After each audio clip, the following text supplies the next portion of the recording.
இங்கே ஏன்டா வந்தேன்னு கேட்குறாரு அன்புமணி. அப்போ வரும்போது இது எங்கள் அம்மா கட்டின ஊடுன்னு சொல்கிறேன். அப்போ அவர் என்ன சொல்கிறாரு, ஒரு யோகியன் பெற்ற மகா அயோக்கியன் நீ அப்படின்னு சொல்லிட்டு போடான்றாரு. போடனோடனே வந்து மூஞ்சிலெல்லாம் குத்திடுறான். ஊமை குத்தின உடனே மூஞ்சி இதெல்லாம் வீங்கி போகுது. இப்போ வயசானாலே அவர் வந்து தாங்குற அளவுக்கு இன்னும் கொஞ்சம் பலமாச்சா சேர்த்துட்டு இருப்பான்.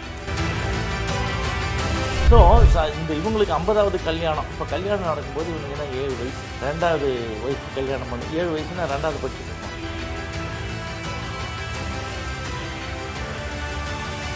வியாபாரி, அரசியல் வியாபாரி இல்லையா ராமதாஸ். அதனால் அவர் வந்து அந்த மாதிரி பேசுவார். இந்த கூட்டணியில் இருக்கும்போது அந்த கூட்டணியை தாறுமாறாக திட்டுவார். அப்புறம் அதே கூட்டணிக்கு அங்கே போனால் இவங்கள தாறுமாறாக திட்டுவார்.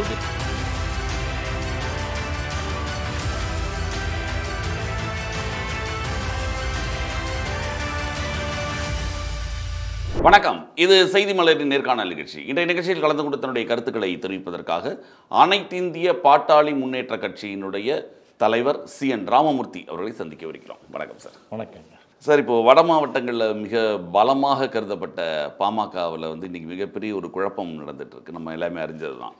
கடந்த 2-3 மாதங்களாக தொடர்ச்சியாக அந்த குழப்பம் யார் கையில் பாமக அப்படின்ற மாதிரி. இப்போது இந்த குழப்பத்துக்கு நேற்று வந்து அது முடிகிற 2 நாட்கள் முன்பாக பார்த்தீங்கன்னா வழக்கறிஞர் பாலு அவர்கள் வந்து தேர்தல் ஆணையம் எங்களை அங்கீகரிச்சிருச்சு அப்படின்னு சொல்லியிருக்காரு. இந்த மோதல் இருந்து இல்லையா, இந்த மோதலோட ஆரம்ப கட்டங்களை நீங்கள் எப்படி பார்க்குறீங்க? என்ன நீங்கள் கூடயே இருந்ததுனால இது வரும் அப்படி இந்த மாதிரி மோதல் வரும் அப்படிங்கிறத நீங்களாம் எதிர்பார்த்தீங்களா ஆரம்பத்தில்? நீங்கள் முதல்ல சொன்னீங்க வட மாவட்டங்களில் பாமக பலமாக இருக்குதுன்னு. பாமகன்னு ஒரு கட்சியே இல்லை. ஏன்னா அது 2009ற்கு அப்புறம் அங்கீகரிக்கப்பட்ட கட்சி என்ற நிலையிலிருந்து பதிவு செய்யப்பட்ட அங்கீகரிக்கப்படாத கட்சியினுடைய பட்டியலில் வந்துடுது. ஸோ 2009க்கு அப்புறம் அவர்கள் ஒரே நேரத்தில் 8% வாக்குகளை வாங்கியதில்லை. அதுக்கப்புறம் 8 MLAக்களை ஒரு சேர பெற்றதில்லை, 2 MPக்களையும் பெற்றதில்லை. இந்த கண்டிஷன் இருந்தால் தான் அது வந்து அங்கீகரிக்கப்பட்ட கட்சி. ஒன்று இங்கே என்ன பலமாக இருக்குது, கழுது தெரிஞ்சு கட்டரும்பாய் ஒன்றும் இல்லாமல் போயிடுது. சரி, இல்லாத இதுக்குள்ளே இவங்க 2 பேரும் சண்டை போட்டுக்கிறாங்க. இல்லை, அதாவது அப்போது அதிமுகவா திமுகவா எந்த கூட்டணின்னு நிர்ணயிக்கக்கூடிய சக்தியே பாமக தான் இருந்ததுன்னு சொல்லுவாங்கல்ல ஒரு காலகட்டத்தில். அவர் வந்து எங்கே வெற்றி பெறுற இடத்துல போய் சேர்ந்துக்கிட்டு சீட்டு வாங்கிக்கணும், என்னால் தான் ஜெயிக்கணும். அப்புறம் ஏன் தோத்துக்குனே வந்தது. ஸோ அது வந்து என்னன்னு கேட்டிங்கன்னா, அவர் வந்து இந்த மாதிரி வியாபாரி, அரசியல் வியாபாரி இல்லையா ராமதாஸ். அதனால் அவர் வந்து அந்த மாதிரி பேசுவார். இந்த கூட்டணியில் இருக்கும்போது அந்த கூட்டணியை தாறுமாறாக திட்டுவார்.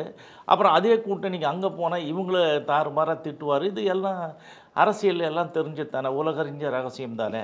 இப்போ ராமதாஸ் வந்து இப்போ என்ன சொல்கிறாரு, கட்சி என்கிட்ட தான் இருக்குது, நான் தான் எல்லாம் அப்படின்னு சொல்கிறாரு. நான் வந்து வேரும் நானே வேர்வையும் நானே, தைலாபுரம் தான் அது எது கட்சியினுடைய தலைமையாகன்னு சொல்கிறாரு. அவங்க கூட இருக்கிறவங்களும் அதை தான் வந்து ராமதாஸ் இருக்கிற இடம்தான் கட்சி இருக்கிற இடம். ஆக வந்து நாங்கள் இங்கே தான் இருக்கிறோம், கட்சியினுடைய எந்த இதுவும் மனையில் குலசாமி குலதெய்வம் அப்படிலாம் சொல்லிக்கிட்டு இவங்க ஒரு பக்கம் வந்து பண்ணுறாங்க. அன்புமணி என்ன சொல்கிறாரு, நான் தான் தலைவர். ஏன்னா இவர் முதல்ல தலைவராக வந்து பண்ணுறாங்க. அதுக்கப்புறம் இவர் ஜிகே மணியை எடுத்துகிட்டு தானே இவரை தலைவர், கௌரவ தலைவர் ஆக்கிட்டு தானே இவர் தலைவர். ஆமாம், தலைவராக பண்ணாங்க. பண்ண உடனே 3 வருஷம் முடிஞ்சுது. மே மாதத்தில் முடிஞ்ச உடனே என்ன பண்ணிட்டாங்க, திரும்ப இவங்களே வந்து செயல் தலைவர் இல்லை, நான் தலைவர் தான் அப்படின்றார். ராமதாஸ் என்ன சொல்கிறாரு, நீ வந்து என்னைக்கு செயல்பட்டுருக்க, உனக்கு தலைமை பண்பு இல்லை, எல்லாம் என்னென்ன சொல்லணுமோ எல்லாம் பேசுகிறாரு இல்லையா. அவங்க அன்புமணியை பற்றி பேசுகிறாரு. நீ எழுந்துக்கிறதே 12 மணிக்கு தான் எழுந்திருப்பேன். இப்போ ஊர்வலம் போகிற இல்லையா, எதுக்கு இப்போ ஊர்வலம் போகிற, உரிமை மீட்கிற, எந்த உரிமை யாருக்கு வாங்கி கொடுத்து எங்கேருந்து மீட்க போகிற அப்படின்லாம் ஒரு கேள்வி மேலே வைக்கிறாரு கேள்வி. அப்புறம் அடுத்தது வந்து என்ன சொல்ற, என் கட்சியை வந்து பயன்படுத்தக்கூடாது, ரெண்டாவது வந்து பேரை பயன்படுத்தக்கூடாது, அது கூட ரான்ற பேர் மட்டும் இனிஷியல் மட்டும் போட்டுக்கலாம். அதை விட அடுத்தது வந்து என்னன்னா, நீ ஊர்வலம் போகக்கூடாது, அவன் வந்து கைது பண்ணி உடனடியாக நீங்கள் நடவடிக்கை எடுக்கணும், அனுமதிக்கக்கூடாதுன்னு டிஜிபி ஆஃபீஸில் கடிதம் கொடுக்குறாங்க. கட்சியை பயன்படுத்தக்கூடாது, அந்த கட்சி பேரை பயன்படுத்தக்கூடாது, கட்சி கொடியை பயன்படுத்தக்கூடாதுன்னு ஒரு பக்கம் அறிக்கை விட்ட உடனே அன்புமணி என்ன பண்ணுறாரு, ராமதாஸ் பேரில் இருக்கிற எக்ஸ் வலைதளம், ம் அதுக்கு அடுத்து நடந்த முகநூல் பக்கத்தெல்லாம் முடைக்கிறாரு. ஸோ 1 by 1 அன்புமணி வந்து அவரு ஏன்னா இவருக்கு பொதுவாக 2 பேருக்கும் பாவேந்தன்றவர் தான் எழுதி கொடுப்பாரு. அவர் தான் அதெல்லாம் ஆப்ரேட் பண்ணிட்டு இருந்தார். இப்போ இவர் வந்து டேக் ஓவர் பண்ண உடனே அவரை எடுத்துக்கிட்டார் அன்புமணி. ஸோ அதெல்லாம் முடக்கிட்டார். அதையே இவரால் ராமதாஸ் அதில் முக்கியமான குற்றச்சாட்டு அவர் உளவு பார்க்குற கருவி வச்சிருந்தாரு. அது அடுத்து இது வந்து பண்ண உடனே இப்போ வந்து லைக்கா இது இருக்கு இல்லைங்களா, தமிழ்குமார் முதல்ல வந்து தமிழ்குமார் லைக்கா நிறுவனத்தில் வேலை செய்து வேலை, அந்த இன்ஸ்ட்ருமெண்ட் பேர் லைக்கா பிராண்ட், அது அந்த மாதிரி. அப்போ வந்து அது என்னன்னா அவர் வந்து என் வீட்டில் வந்து நான் இப்போ பேசுன உடனே அடுத்த செகண்ட் இல்லை சொடக்கு போகிற நேரத்தில் அவங்களுக்கு தெரிஞ்சு போகுது. அதுக்கு உதாரணமாக 2 இது சொல்கிறாரு. ஒன்று வந்து என்னை வந்து பார்க்குறதுக்கு தருமபுரியிலேருந்து ஒரு வேனில் வந்தாங்க, இங்கே வரக்கூடாது பார்க்கக்கூடாதுன்னு அவரே திருப்பி அனுப்பிடுறாரு ஃபோன் போட்டு. ஏன்பா வரேன்னீங்களா, வரலன்னு கேட்டால் இந்த மாதிரி அன்புமணி வரமானான்னு சொல்லிட்டாருன்னு. அதுக்கப்புறம் இவர் வந்து ஒரு பொதுக்குழுவை கூட்டுறார். அது 108 மாவட்ட செயலாளர்கள் உள்ளது. அதில் 8 பேர் மட்டும்தான் வந்தாங்க, மீதி 100 பேர் வரல. எல்லாரையும் இவர் வந்து போக வரான்னு சொல்லிட்டாரு. என்னை வந்து அடிப்படை உறுப்பினர்லேருந்து எடுக்கிறதுக்காக அவர் வேலை பார்க்குறாரு. போக வரான்னு சொன்ன உடனே 100 பேர் வரல அப்படின்னோடனே அப்போ சொல்கிறாரு, எனக்கு வந்து பெரிய துரோகம் பண்ணிட்டான், என் நெஞ்சில் குத்திட்டான், அன்றைக்கே நான் செத்துட்டேன், என்னை வந்து அந்த இதுவால் ஈட்டியால் முன்னாடி பின்னாடி குத்திட்டான் அப்படின்லாம் அன்புமணியை பற்றி ராமதாஸ் சொல்கிறார். ஸோ இது வந்து என்னன்னு கேட்டிங்கன்னா இங்கே பேசுகிறதெல்லாம் அங்கே போகுது. நான் இது ஆரம்பத்துலேருந்து சொல்லிட்டு இருந்தேன். முதல்ல சிசிடிவி கேமராவில் உங்களுக்கு தெரியும், அந்த சர்வரில் அந்த செல்ஃபோனை வச்சு இது பண்ணால் அந்த நம்பர் போகும், எங்கே இருந்தாலும் உலகத்தில் எங்கே இருந்தாலும் கேட்டுக்கலாம். ஆனால் பேச்சுன்றது ஒரு சில இடங்களில் மட்டும்தான் பாயிண்ட் பண்ணி வச்சா தான் அது எடுக்கும். ஸோ அந்த பேச்செலாம் வராதனால இவருக்கு டவுட் வந்து அதெல்லாம் சொல்கிறாரு. அதுக்கு எல்லாத்தையும் அந்த இதில் எல்லாம் கொடுக்குறாரு. இந்த பேட்டி இதில் கொடுக்கும்போது எங்கே சொல்கிறாரு, வானூர் காவல் நிலையத்தில் கொடுக்குறாரு, கோட்டைக்குப்பம் டிஎஸ்பி ஆஃபீஸில் கொடுக்குறாரு, அப்புறம் எஸ்பி சைபர் கிரைம் வந்து விழுப்புரத்துலேயும் கொடுக்குறாரு. ஸோ இதெல்லாம் கொடுத்துட்டு ஒரு பக்கம் இருக்குது. ஸோ இது வந்து இவன் மேலே காழ்ப்புணர்ச்சியில் பிரச்சனைகள் 2 பேருக்கு நடக்குது. இதில் வந்து எப்பயுமே ராமதாஸ் எவ்வளோ பேர் நாங்களாக இருந்தோம், எவ்வளோ பேர் ஆள் அனுப்புவோம் மாதிரி ஆள் அனுப்பி அடிக்கிறது, அந்த கட்சியிலேருந்து பதவியை பறிக்கிறதுக்கு என்ன வேலை ஒன்றாலும் செய்வார். இப்போ தான் அன்புமணியை வந்து பண்ணும்போது தான் இந்த உலகத்துக்கு இந்த பிரச்சனை எப்படி வேலை, அதாவது இவங்க 2 பேரும் இவர் தான் அவரை எல்லா இதுக்கு மத்திய மந்திரி ஆக்கினார். இப்போ அவர் தவறுன்னு சொன்னாலுமே என்னுடைய வாரிசுகள்லாம் வந்தாங்கன்னா சாட்டையால் அடிச்சுக்கிறேன்லாம் சொன்னார் இல்லையா? சாட்டையால் அவர் அடிக்கல, நம்மளை அடிக்க சொன்னார். நீங்கள் வந்து முச்சந்திர நித்து என்ன அடிங்க. இது வந்து அப்போதான் அவ்வளோ முக்கியத்துவம் கொடுத்தவரை திடீர்னு அந்த பிரச்சனை ஏன் இதுன்னா உங்களுக்கு இந்த ஆரம்ப காலகட்டங்களேன்னு தெரியுன்றதுனால அந்த முகுந்தன்றவர் வந்தது தான் பிரச்சனைக்கு காரணம் இல்லைங்க. முகுந்தனுக்கு முன்னாடி இவர் வராருல, ஜி.கே. மணி பையன், அவர் வராருல, அந்த தமிழ்குமார் அவருக்கு வந்து ஒரு கடிதம் கொடுக்குற, நீ தான் வந்து இளைஞரணி செயலாளராக இரு. அதுக்கப்புறம் வந்து அடுத்தது அவர் என்ன அப்பயே கூட்டு மிரட்டிடுறாங்கல்ல, மிரட்டின உடனே என்னாச்சு, அவர் அதை கடிதத்தை கிழிச்சு போட சொல்கிறாங்க. அப்புறம் அது மாதிரி அவர் செஞ்சுட்டு போயிடுறாரு. கொஞ்சம் காலத்துக்கு அப்புறம் சண்டை போட்டதுக்கு.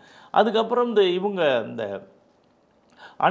அன்புமணியினுடைய அக்கா பையன், 3வது பையன் முகுந்தன், அவனை வந்து கூட்டு வந்து பண்ணுறாங்க. மூத்த மகளோட பையன், 3வது பையன். அவனை வந்து பண்ணும்போது என்ன ஆகுதுன்னு கேட்டிங்கன்னா, அவனை வந்து அதே மாதிரி வந்து மேடையிலேருந்து கூப்பிட்றாரு, வாங்க கைத்தட்டுங்கன்னு. அவரும் ஒன்றும் பண்ண முடியலையே, அவரையும் ஏற்றுக்க முடியாமல் பண்ணிட்டார். இப்போ தான் வந்தான் இந்த பையன், அவனுக்கு எப்படி பதவி கொடுக்க முடியும்? இப்போ இவன் வந்து எப்போ வந்தான், அன்றைக்கி தான் வரேன், கலைஞர்கிட்ட கூப்பிட்டு போகிறாங்க. அவர் காலில் வந்து ஆசீர்வாதம் வாங்கினோடனே மறுநாள் என்னதுங்க ராஜ்யசபா எம்பி, அதுக்கு அடுத்து 2 நாளில் மத்திய மந்திரி. கரெக்டுங்க, அன்புமணி அந்த சின்ன வயசில் பண்ணுறாங்க.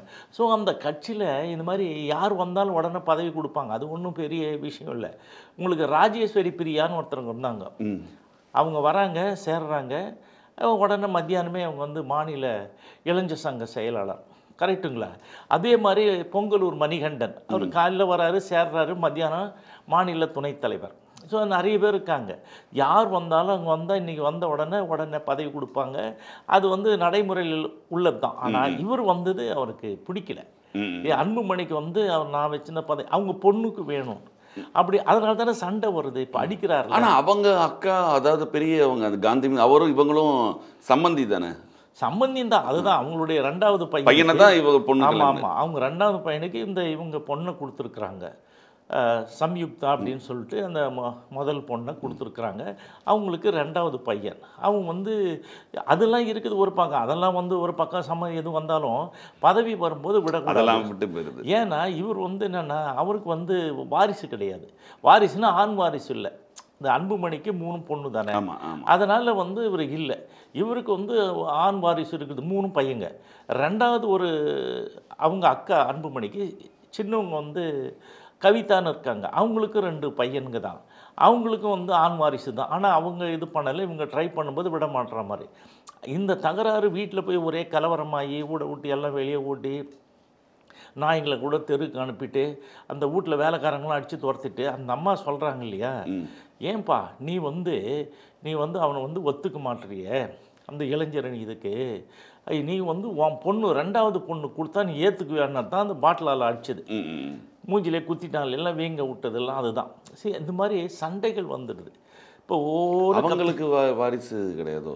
இன்னொரு மனைவி அறிமுகம் பண்ணார்ல, அவங்கள இல்லை அவங்களுக்கு இல்லை. நான் அது இது முடிச்சிடறேன். இப்போ இந்த மாதிரி வரும்போது அன்னைக்கு வரும்போது கேட்குறாருல ராம்தாஸ், இங்கே ஏன்டா வந்தேன்னு கேட்குறாரு அன்புமணி. அப்போ வரும்போது இது எங்கள் அம்மா கட்டின ஊடுன்னு சொல்கிறான். அப்போ அவர் என்ன சொல்கிறாரு, ஒரு யோக்கியன் பெற்ற மகா அயோக்கியன் நீ அப்படின்னு சொல்லிட்டு போடான்றாரு. போடானோடனே வந்து மூஞ்சிலெல்லாம் குத்திடுறான். ஊமை குத்தின உடனே மூஞ்சி இதெல்லாம் வீங்கி போகுது. சரி, வயசானாலே அவர் வந்து தாங்குகிற அளவுக்கு இன்னும் கொஞ்சம் பலமாச்சா செத்துட்டு இருப்பான். சரி, அப்புறம் உள்ளே போய் 6 மணி நேரம் பச்சை தண்ணியெல்லாம் மேலே ஊற்றி அந்த இதெல்லாம் சரி பண்ணிவிட்டு அப்புறம் வந்தேன். அவர் ராம்தாஸ் சொல்கிறது தான் அவருடைய, நான் சொன்னேன், அது ராம்தாஸ் வந்து வாக்கு மூலமாக அவரே வந்து எல்லாத்துக்கும் சொல்கிறார். ஸோ இந்த மாதிரி தகராறில் வரும்போது அவர் வீட்டில் இருக்கிற பணம், அங்கே வீட்டில் இருக்க ஆவணங்கள் டாக்குமெண்ட்லாம் ஏற்றிக்கின்னு அன்புமணி வந்துடுறார். அதுதான் கடைசியாக வந்த சண்டையினுடைய உச்சம். ஸோ இப்போ வந்துட்டு பிறகு என்னாச்சு, பணமும் இல்லை இதுவும் இல்லை. இப்போ வந்து சுசீலான்னு சொல்கிறாங்க இல்லைங்களா, சுசீலா வந்து நிறைய பேருக்கு வெளியில் தெரியல. இப்போ தானே தெரியுது. அப்படி இல்லை, பொதுமக்களுக்கு தெரியல, மீதி எல்லாருக்கும் அங்கே தானே இருப்பாங்க. இப்போ வந்து ஜிகே மணிக்கு தெரியாதா, அருளுக்கு தெரியாதா, காவேரி இன்னைக்கு யாரெல்லாம் தெரியாதுன்னு யாராவது ஒரு ஆள் சொல்லி, அன்புமணிக்கு தெரியாதா, எல்லாம் தெரியும். அவங்க தான் வந்து நிர்வாகம் பண்ணுறது. இந்த பணங்கள் எல்லாம் வந்ததுன்னா ஒன்று வந்து இவங்களுக்கு கொஞ்சோண்டு கொடுப்பார், அந்த அவங்க பெரிய பொண்ணுக்கு காந்திக்கு, அதுக்கப்புறம் சின்ன பொண்ணுக்கு இன்னும் கம்மியாக கொடுப்பார். இவங்க கிட்ட தான் மொத்தமாக கொடுப்பார். லாவாதேவி எல்லாம் பண்ணுறது யாருன்னா சுசீலா தான். சுசீலாவுக்கு வந்து இப்போ என்னன்னு கேட்டிங்கன்னா, சுசீலா காலில் வந்து ஆசீர்வாதம் வாங்கினா தான் எவனுக்குமே சீட்டு.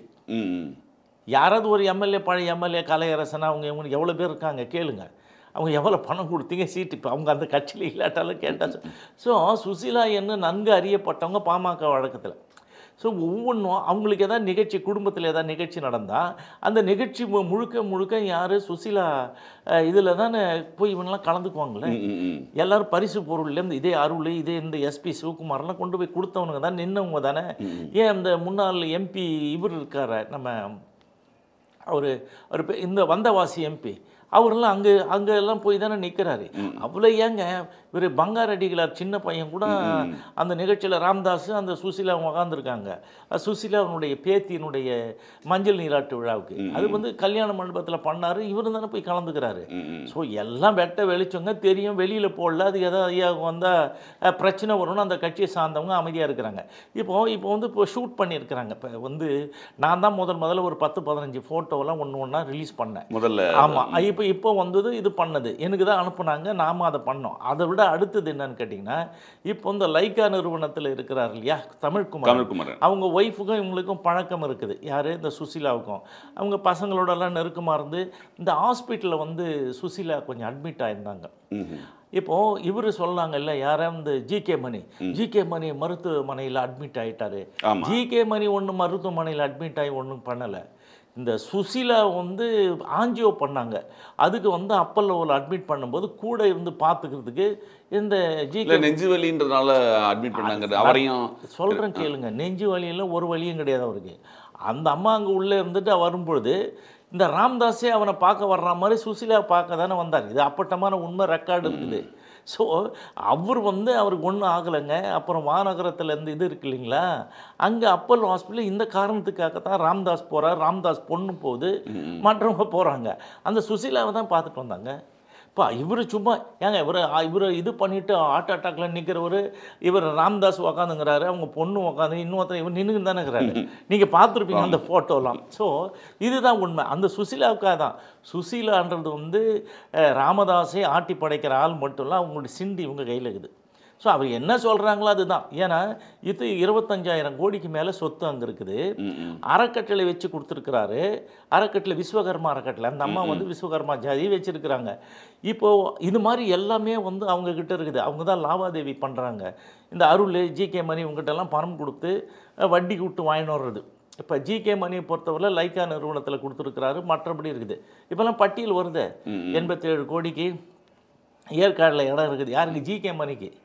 ஸோ ஒவ்வொருத்தரும் ஒவ்வொரு பட்டியல் போடுறாங்க. அவங்களாம் எத்தனை ஆயிரம் கோடிக்கு சொத்து வச்சுருக்கிறாங்க. ஸோ இதெல்லாம் எங்கே? இவருடைய சொத்து அங்கங்கே இருக்குது. பினாமி பேர்லேயும் அது பேர்லேயும் இருக்குது. ஸோ இந்த மாதிரி எல்லாருமே சுசீலாவுக்கு ஏற்கனவே தெரிஞ்சவங்க தான். அவங்க காலில் வந்து ஆசீர்வாதம் வாங்கினா தான் இங்கே சீட்டே. இப்போ நிறைய பேர் பத்திரிக்கையாளர்லாம் பேசுகிறாங்கல்ல, ஒரு பேட்டிலாம் எடுத்தாங்க. அதெல்லாம் என்ன நடந்தது, யார் பேசுனா? சுசீலா தான் பேசுது. சுசீலா வந்து இப்போ இந்து ராம், உங்களுக்கு நீங்கள் பத்திரிகை துறையில் இருக்குன்னு கேளுங்க, அவருக்கு ஃபோன் பண்ணி நீங்கள் வாங்க அப்படின்லாம் பேசுறதுலாம் அவங்க தானே. அப்போ நக்கீரன் கோபால் அவர்கிட்டையும் கான்டாக்டில் இருக்காங்க. அவர் பேசி தான் இந்த மாதிரி ஒவ்வொருத்தரும் பேட்டி எடுக்கிற போகிறவங்க எல்லாம் இவங்க பேசி தான் கூட்டின்னு போனவங்க. ஸோ இவங்க வந்து என்னன்னு கேட்டிங்கன்னா, இப்போ வந்து வெளிச்சத்துக்கு வரணும் அப்படின்றதுக்கு காரணம் என்னை வந்து வெளியிலே காமிக்கல, மற்றவங்க மாதிரி இல்லை அப்படின்னு சொல்லிட்டு இவர் பண்ணுது. ஸோ இந்த மாதிரி இருக்கும்போது ஒரு ஸ்டேஜில் இந்த இவரெல்லாம் காடு வெட்டி குரு இருக்கும்போது அந்த மாநாட்டில் கலைஞரை பற்றி தப்பாக பேச அவர் குடும்பம் அது இதெல்லாம் இருக்கிறாங்க, போனாங்க வந்தாங்கலாம் பேசின உடனே கலைஞர் என்ன பண்ணார், இப்போ ஜாஃபர் ஷேட் ஏடிஜிபி இருந்தார். அவர் வந்து எல்லாம் கரெக்டு, ராம்தாஸை பற்றி எடுன்னா இப்போ நான் சொல்கிறதெல்லாம் அப்போ ஏற்கனவே எடுத்து ரெக்கார்டாகி இப்போவும் ஆவணங்களில் இருக்குது, இன்டெலிஜென்ஸில் இருக்குது ஃபைல். இப்போ நான் சொல்கிறது மற்றவங்களாம் வருது இல்லையா, இதெல்லாம் நான் தானே ஃபஸ்ட்டு டிஸ்க்ளோஸ் பண்ணேன்.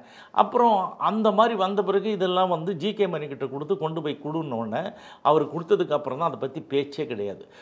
இந்த இவன் வந்து காடு வெட்டி குரு சாவரவரெலாம் அதை பற்றி பேசலை. ஸோ எதுக்கு நான் இதெல்லாம் சொல்ல வரேன்னா, இது எல்லாருக்கும் தெரியுங்க, ஊரறிஞ்ச ரகசியம்.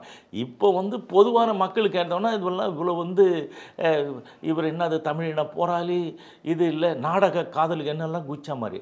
நான் தான் சொன்னேன், டே நீ தான் முதல்ல நாடக காதல் பண்ணேன், என்ன வயசில் பண்ணேன், 5ஆம் கிளாஸ் படித்த பொண்ணு அந்த சரஸ்வதி, அதை போய் லவ் பண்ணி கெடுத்து விட்டுட்டு ஓடிட்டேன். அவங்க போய் அண்ணன் தம்பிலாம் போய் எங்கே போய் தஞ்சாவூரில் போய் பிடிச்சின்னு வந்தாங்க அவரை.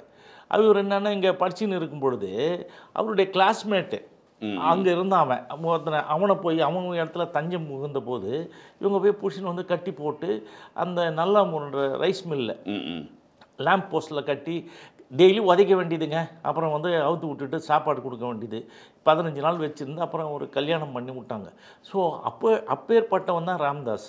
ஸோ இது வந்து இப்போ எல்லாம் தெரியுது. அப்புறம் 2வது இதுதான் வந்து போச்சு. முதல்ல அதுக்கு 60வது திருமணம், இதுக்கு 50வது திருமணம். அன்புமணிக்கு வந்து அதான் சொல்ல ஒரு தீய சக்தி எங்கள் அப்பாவை இயக்குது அப்படின்னு. அப்புறம் பூசாரிகள்லாம் அங்கே இயக்குறாங்க அப்படின்னு. சரி, பூசாரிகள் இயக்குறாங்க, அதெல்லாம் இயக்குறாங்க, கரெக்டு. ஒன்றை யார் இயக்குறது? சௌமியா வந்தால் ராம்தாஸ் பயந்துருவார். அவர் ஒன்றுக்கு தான் போயிடுவார். அந்த அளவுக்கு அது ஏற்கனவே அந்த அம்மாவெல்லாம் அது அடிச்சிருக்குது. அதனால் அவர் பயப்படுவார். இவங்க யாராவது வந்தால் இப்போ ஒரு சமீபத்தில் ஒரு காலில் விழுந்து அந்த அம்மா அவங்க காலில் சரஸ்வதி அவர்கள் அவங்களுடைய காலெல்லாம் விழுந்து அவங்க வீட்டுக்கு வந்துலாம் ஒரு காணலாம் நீங்கள் பார்த்தீங்களா? இவன் ரோபோ மாதிரி நடிப்பான், அப்படியே நின்று இருப்பான், அப்படியே போவான். அவங்க அம்மா வந்து அடிச்சுவேன். அவன் வந்து வராங்கன்னா எப்படி பெத்த மனசு பீத்து அது ஏதோ ஒன்று வந்து போகிறாங்க. அவங்கெல்லாம் ஒன்றும் இதெல்லாம் கிடையாது. ராம்தாஸ் கிட்ட அவங்களாம் என்ன பண்ண முடியும்? ஏங்க எல்லாரையும் பார்ப்பா பாருங்க ராம்தாஸ். இது ஏற்கனவே இந்த மாதிரி தகராறுலாம் அந்த இவங்களுக்கு அந்த அம்மாவுக்கு தெரியும். யார்? அந்த சரஸ்வதிக்கு. அவங்களாம் தூக்கெலாம் மாட்டியிருக்காங்களே, இந்த மாதிரி பிரச்சனை விடுகடுன்னு. அதெல்லாம் தாண்டி நான் இருந்தால் தான் உனக்கு மரியாதை, நீ பார்த்துக்க, போய் சேர்ந்துனா போய் சேருன்னு சொல்லிட்டா மாதிரி. அதுக்கப்புறம் அவங்க மனசை தேர்த்திக்கணும், அப்படியே வண்டி ஓட்டினாங்க. ஸோ இந்த இவங்களுக்கு 50வது கல்யாணம். இப்போ கல்யாணம் நடக்கும்போது இவனுக்கு என்ன 7 வயசு. 2வது ஒய்ஃப் கல்யாணம் பண்ணும் 7 வயசுனா 2வது படிச்சுட்டு இருப்பான். ஸோ இவங்களாம் தெரியாதா? எல்லாம் பண்ணாங்க. இன்றைக்கி புதுசாக பூதாகரமாக ராம்தாஸ் வந்து அன்புமணியை சொல்லும்போது அன்புமணி கூட இருக்கிறவங்க அதெல்லாம் சொல்லலை. அன்புமணி ஐடி விங்கு தான் இவரை கேவலப்படுத்துகிறாங்க. இது உண்மையை சொல்கிறாங்க. அது உண்மையை சொல்லும்போது இன்னும் கொஞ்சம் கூடுதலாக சேர்த்து இது அதுன்னு வந்து அவரை திட்டுறாங்க. ஸோ இப்போ நீங்கள் கேட்டிங்க இல்லைங்களா, பாமகன்றது ஒன்றும்